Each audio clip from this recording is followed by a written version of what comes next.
Hey everybody, Mike Pfeiffer with Pfeiffer Hobby Supply. Today I'm going to do a little mini update, number 93. We're going to look at what I've done down here in the corner, which is only going to take a minute, but I want to keep you abreast of how the scenery is changing with the different layers of ground cover and stuff on there. So we're going to take a look at that, and then I'm just going to show you a couple of models I just recently got, and we're going to run a little train and whatever else I can think about. So it's kind of going to be a little hodgepodge. I hope you don't mind. Okay, gang. Here is the scenery now with a little bit of ground cover on there. I used some earth blend first, and then I mixed in some of the fine turf, the yellow grass, just on top.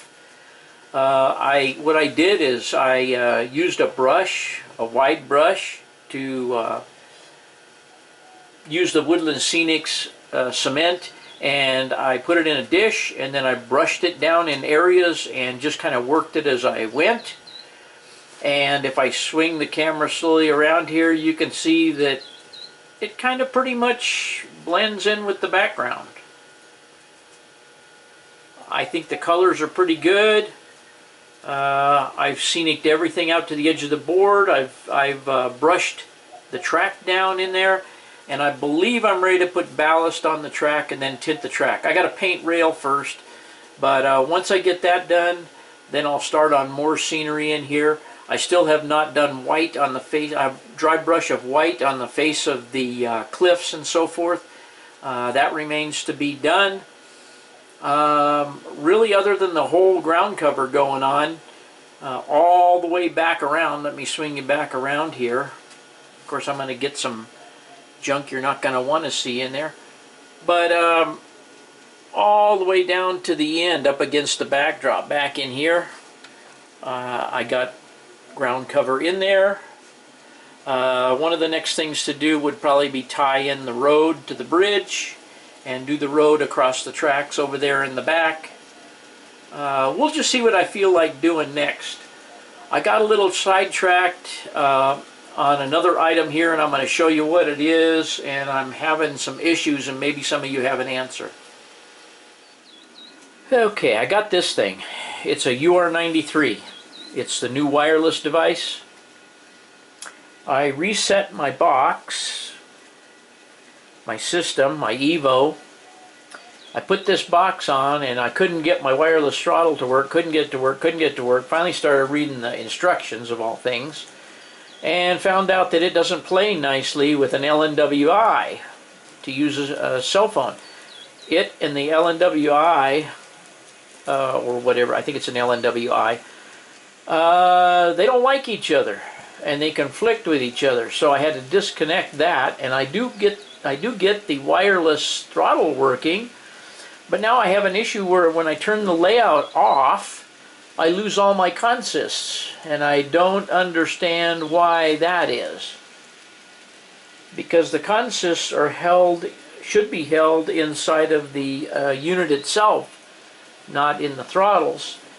And I'm just not sure why every time I turn the layout off, all my consists are gone. And if any of you have an idea for that, and I'm sure somebody does, maybe you can post it in the comments. But I'm not enjoying this thing so far.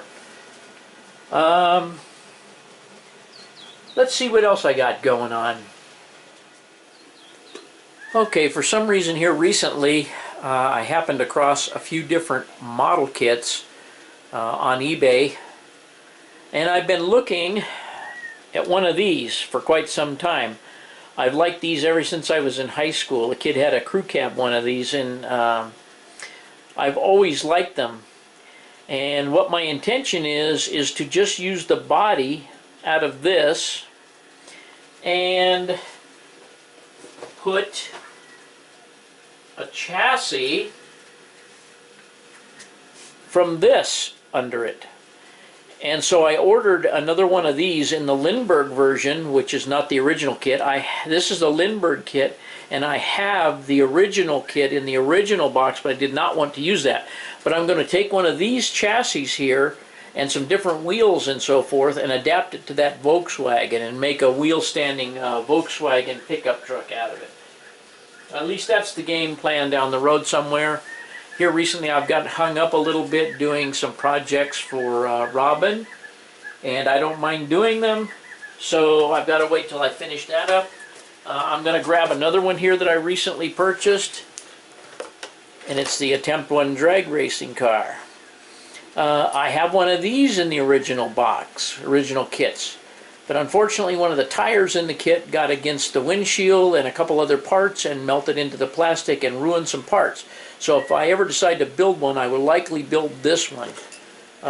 It's something I always wanted to build as a young kid and never had one of these.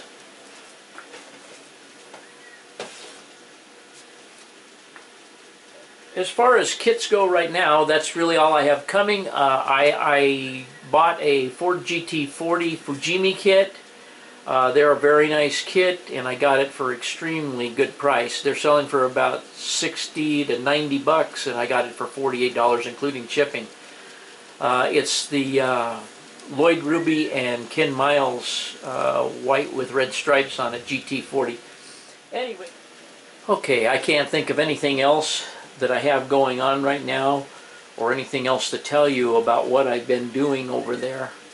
All I will tell you before we go look at this train running around is there's a tunnel portal way back there in the back up against the wall, of course, one of the furthest places away. It was not, I didn't set it up high enough to get the train that I'm running on the layout right now through it. And I'm going to show you this train. We're going to watch it go around a little bit. I'm going to explain to you how I fixed these cars.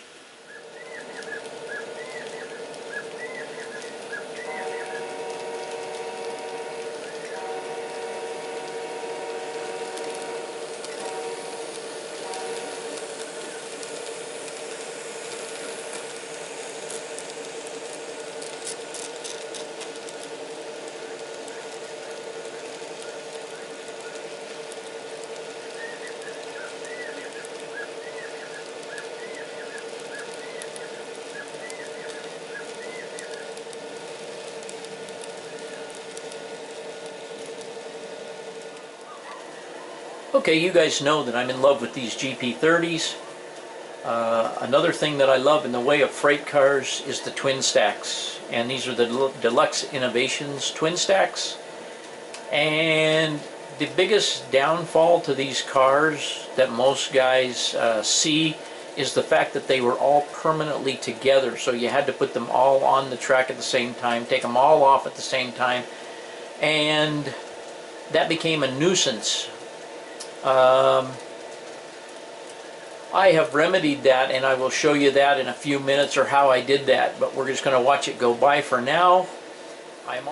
Okay, another thing about them on this layout is that I can only use the Deluxe Innovation and Cato containers, because the Walthers containers are just a little bit too tall, and they don't make it through that tunnel portal that I was mentioning back there. I tried to grind out the tunnel as best I could. I'm just not tall enough to bend over there and get out there. At least I didn't try hard enough to get the taller containers to go through there, but I'm satisfied with the containers that are on there. I love the look of the twin stacks, and let's just watch it go around a little more, and then I will show you how I fixed them.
Okay, as you can see, I pulled the first car off the train and is obviously separated. I'm using Microtrains trucks, of course, and then I'm using metal wheels on it. I can't remember if these are Intermountain wheels or whose wheels they are. It doesn't matter.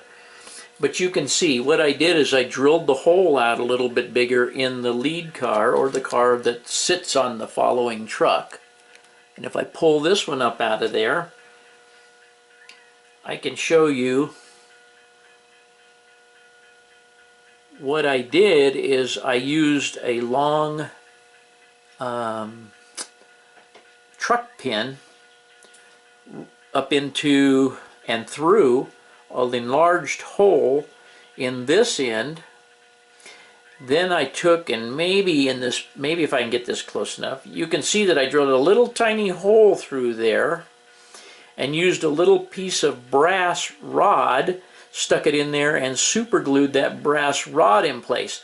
That retains the truck on this car and gives a pin sticking up through there that once you put the car on the track, you can set the next car on just like that. It allows you to separate these trains, and I've done it with both of these sets. Now let me try and set this on for you. It's kind of hard. I don't have a re-railer here or anything, and I'm doing it behind the camera. So I just set the pin down over,